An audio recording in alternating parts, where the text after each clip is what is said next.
This is the second time this week I'm sounding the BS alert on the mainstream media. Earlier this week, I was calling out the Wall Street Journal with an absolutely horrific editorial full of lies about electric cars and electric car credit. Hopefully you've seen that video. But today I'm going to be talking about CNN, kind of a friendly fire, and Anderson Cooper talking to Bernie Sanders. If you would have thought the two people who could have been promoting electric cars, you would have thought of those two, but no. Unfortunately, Anderson, instead of phrasing the question about the progress of electric cars, he made it sound pretty bad. I'll play you the clip in just 1 second, but after that, I'm going to bring in Tom Moloughney, the contributor writer to InsideEVs, because he found this clip. He noticed this when he was watching CNN and the town hall debate that was about climate change. He wrote an article about it on InsideEVs. You can check it out. But he's going to be here, and we're going to break this down to you in just 1 second. Taking over the world, electrifying the world, Welcome to E4Electric, your number one source of unbiased electric car news. If this is your first time here, go ahead and click on the subscribe button down there so you don't miss anything moving forward. All right, so this is the segment we call Plugged In with Tom Moloughney. He discovered this, and you know, I have to say, when he told me that at first, I was surprised, and I saw him tweeting it out. And Anderson Cooper, unfortunately, he did not reply. But maybe if more of us can tweet out Anderson, maybe he will have some sort of an explanation. So I'm gonna play you the clip right now before I bring in Tom, so you guys can hear this for yourself. So here we go. Let me just quickly ask you about cars, electric cars. Yep. Everybody, obviously, we all love our cars and trucks. How do you manage to get people to relinquish, you know, the car they love for a car, an electric car that may be slower or less powerful initially? Well, you do it with financial incentives. You make it worth people's while by heavily subsidizing the industry. We can create a whole lot of jobs by moving away from internal combustion engine cars to electric cars. And every day these cars are developing a longer range and they're more powerful. So yeah, you know, I thought Bernie could have helped as well. He did not. He did mention that these cars are getting better, but he could have just said, "Hey, listen, have you heard of Tesla? It's the best car out there." So let's see what Tom thinks about it. Before that, of course, a quick reminder that this video and this channel is sponsored by Byton. Check out their all-electric SUV coming to the U.S. and Europe in a couple of years. The reservation line is getting older and longer, starting at only $45,000 and a $0 deposit to reserve your spot. So go to the description of this video to reserve your Byton today. Over 50,000 of us have already done so. All right, so without further ado, let me bring in Tom and see what his opinion on this is. Tom, welcome back to the show. Hey Alex, how's it going? It's going all right. A way to notice this, way to call him out, and I've enjoyed reading the article. But let's break this down. Tell me what your biggest disappointment here is. And are you more disappointed with Anderson or the way Bernie replied? And most importantly, what the hell is going on? Like I just covered the Wall Street Journal BS article, and I expect that from them. But from CNN and Anderson Cooper, I'm stunned. All right, so let me frame this first for your followers in case they're not sure exactly what we're talking about. On Wednesday night, CNN held town hall meetings on climate issue, and they brought in 10 of, I guess, the leading Democratic presidential candidates at the time and gave each one of them about 40 minutes. So this went on for like 7 hours. It was a total marathon. And one after another candidate came out, and CNN had different personalities interviewing them. So when it came to the Bernie Sanders time slot, Anderson Cooper was the person that was hosting and giving him questions. And as your viewers saw a little earlier, Anderson asked a very unfortunate question. Now, it's no surprise that he would ask a question about electric cars. This is on climate, and most reasonable people at least understand that electric vehicles are going to be some part of us transitioning off fossil fuels and hopefully helping to reduce our carbon emissions. So this question was going to come up. It came up with some of the other candidates. Actually, Andrew Yang was asked a very similar question, was framed better by Wolf Blitzer earlier in the night, and he had a fantastic response. When Blitzer asked him kind of, are we going to force people to drive electric cars? Yang just kind of replies like, we're not going to force anybody. Like, people are going to want to drive electric cars because they're better. That's what I had hoped Bernie would have said, but he didn't. In that clip, as you could see, Anderson, or you could hear, Anderson kind of framed the question like, people love their cars. How are you going to get people to give up these cars they love and instead go to these cars that are slow, they're less powerful, like blah, like who would want that? How are you ever gonna get people to do this? And Bernie's unfortunate answer was with subsidies. We'll subsidize the hell out of them so people will agree to take them.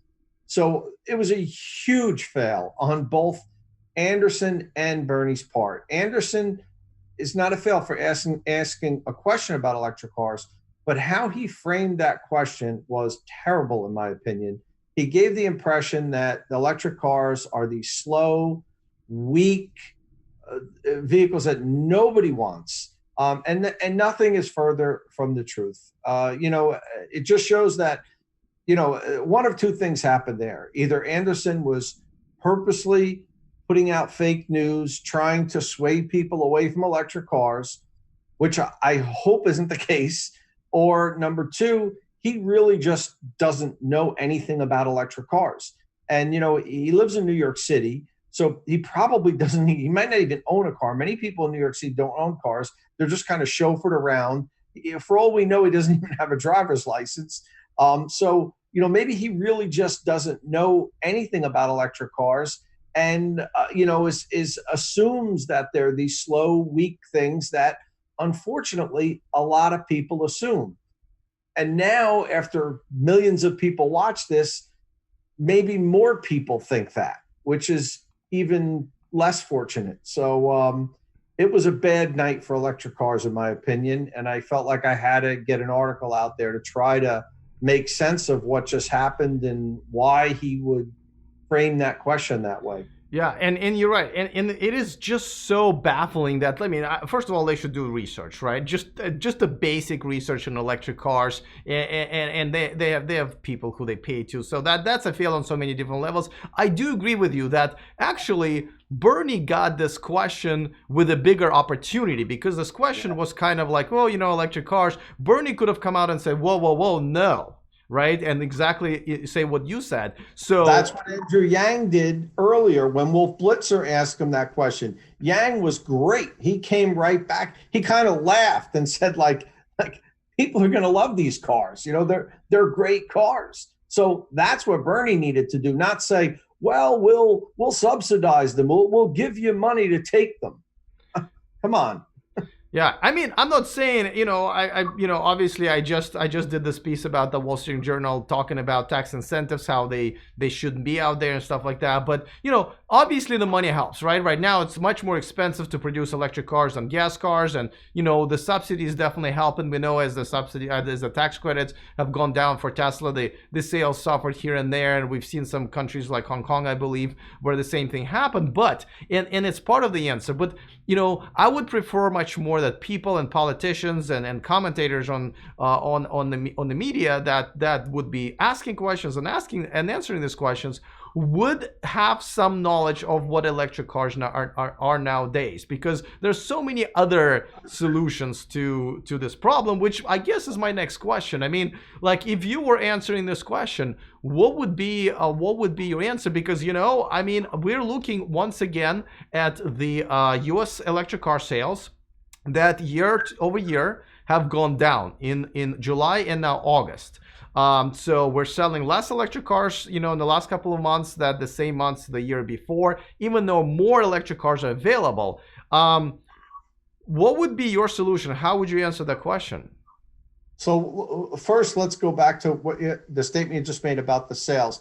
Yes, and you're right. For the first time in about 3 years, we've had 2 consecutive months now where we've sold less EVs in that month than we did the previous year, the previous year that in that same month.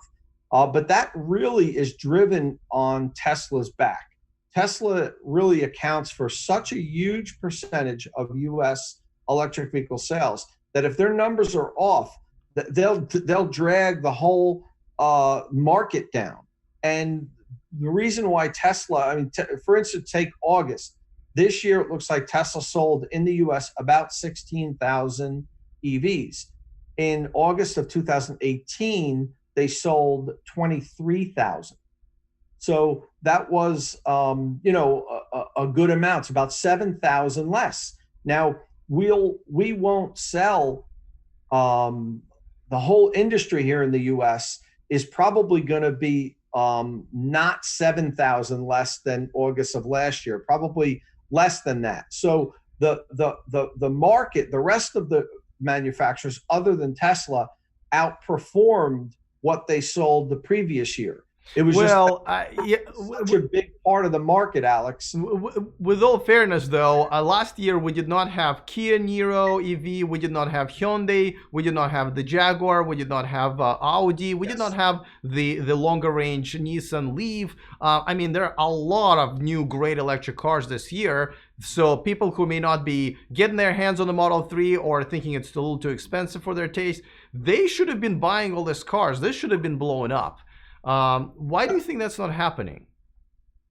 Well, look at some of the manufacturers. You mentioned the Kia Niro EV and the Hyundai Kona. Try getting one of those. They're not at dealerships. There's very few of them here in the U.S. I don't know about the e-tron availability. I just noticed that e-tron sold a couple hundred less cars in August than they did in July, but I really don't know what the availability is. I know some of the manufacturers really just aren't sending many cars here. We've talked about this in one of our previous segments. I'd really have to do a deep dive into the availability. You all know, everybody knows, it's common knowledge. If you want to sell cars, they have to be on the lot. The Audi dealers aren't even going to stock e-trons. They're going to be a special order vehicle. Now, maybe in California where 50% of the EVs in the country get sold, they'll have some sit on the lots. But for the rest of the country, the e-tron is going to be a special order vehicle. You're not going to be able to go into a dealership and look at 2 or 3 of them, pick one and drive it off the lot. That's how cars get sold, and that hurts them. Most of the EVs available, you just simply aren't sitting on lots in regular inventory, ready to go. Other than maybe the Chevy Bolt, even BMW pulled back with the i3. They used to have them at every dealership. Now they may have one. So that's a big problem. Is it concerning that the numbers have gone down? Yes. Would I prefer to see the numbers go up? Absolutely. But you have to look at how these cars are being treated at the dealership level. They're not stocking them. If they're not in stock, they're not going to sell. Okay, fair enough. But let's go back to you being Bernie. Sure. What is your answer to essentially the question is that, hey, how are we going to promote electric cars here in the United States where their sales are still around between 1% and 2%? Right. So it would point to the fact that only a few short years ago the ranges were really short and they took a long time to recharge. But the electric vehicles that are coming out today and the ones that are coming out in 2020 and 2021, they all have more than 200 miles range. They all have ultra fast charging. We're now building out a nationwide network of high speed DC fast chargers where it's literally going to be a cup of coffee and then you can continue your trip for 200 or 300 miles. Yes, incentives are still part of what's going to help drive EV sales. But what we have to do a better job, and the dealers have to do a better job, is conveying the whole value of driving electric. Whereas it might be a slightly higher initial MSRP, but over the lifetime of the vehicle, the total cost of ownership ends up being lower. So the consumers have to get their hands around the fact that you have to look at how the electric car costs differently than a gas car. it's not just about the MSRP. You have to look at the fact that over the lifetime of the vehicle, even though you may pay a little bit more upfront, you're going to pay less in the long run. And just talking about the fact that, that they're not as powerful and, that they're not as fast, that can be, just very easily debunked. And, if I was a candidate on the stage, I probably would have answered like Yang did. Like I said before, he was perfect. He just kind of laughed and said, just let people drive electric cars and they'll see why they want it. You won't have to convince them to give up the car they love, like Anderson framed it. They'll throw that gasser in the trash heap so quickly once they get a hold of a good electric car, like a Tesla, for instance, a e-tron, iPace. Once they get behind the wheel and drive it, they're not going to want to keep their old car. It's just very unfortunate the way Anderson framed that question. And one of the things I do want to bring up, a lot of us that are, say, pro-electric car people, do rail on Fox News and some of the conservative media because they've been kind of anti-EVs for a while now. It seems like they kind of side with the fossil fuel side, and maybe the left part of the political spectrum is more for renewables and electric vehicles, although there's a lot of crossover. I think if this was a personality on the Fox network that said what Anderson said, somebody like Neil Cavuto or Sean Hannity, I think we would be raising hell, yelling bloody murder because, here's another instance where a conservative personality is just, trying to put down electric cars. But, as you see, it was Anderson Cooper this time. And I think it was just a mistake. I hope it was just a mistake. Would I give that same, leeway if it was a conservative talk show host? Probably not. I'd probably be saying, look, he's purposely trying to, denigrate electric vehicles. And, so I have to call myself out on the carpet a little bit also because, I may have given Anderson Cooper a little more credit than he deserved because in general, I agree with a lot of the things he says. And I think this is part of the whole political discussion that we have here in the U.S. and how so partisan people can be. This is an instance where it made me think about what was said, who said it, and would I have acted differently if somebody else said it? It was unfortunate that Cooper said it. It would be unfortunate if anyone said it. But it's maybe a moment for us to reflect a little on, how we look at these personalities in the media and understand that, they do make mistakes from time to time. I do have to say that I don't think we can call it a mistake. And I think this is much worse if Sean Hannity would have said it. Because with Sean Hannity, I would always assume, well, this is their agenda. This is their political agenda. Maybe there's some money involved or whatever. I kind of expect that. I would roll my eyes still. But here, That's I don't... what I'm saying. You don't know that. We don't know if it was a mistake with Anderson Cooper or if there was an agenda. And I think, Tom, I genuinely think that was Sean Hannity's, but I was trying to put myself on an even political, spectrum here and say, hey, would I be reacting the same way if somebody I didn't like said this?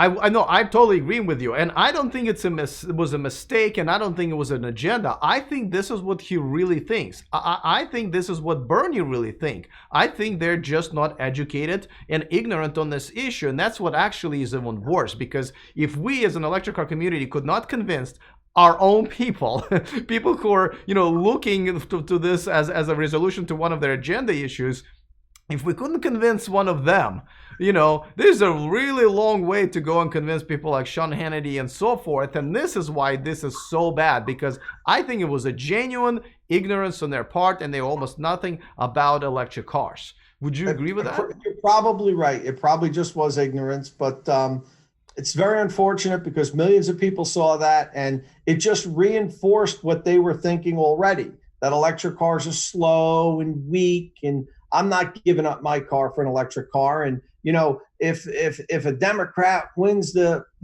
presidency, are they going to force us to give up our cars and have to buy these terrible electric things? You know, that's the impression that I got out of that exchange on Wednesday night, and that's why my head exploded when I saw it.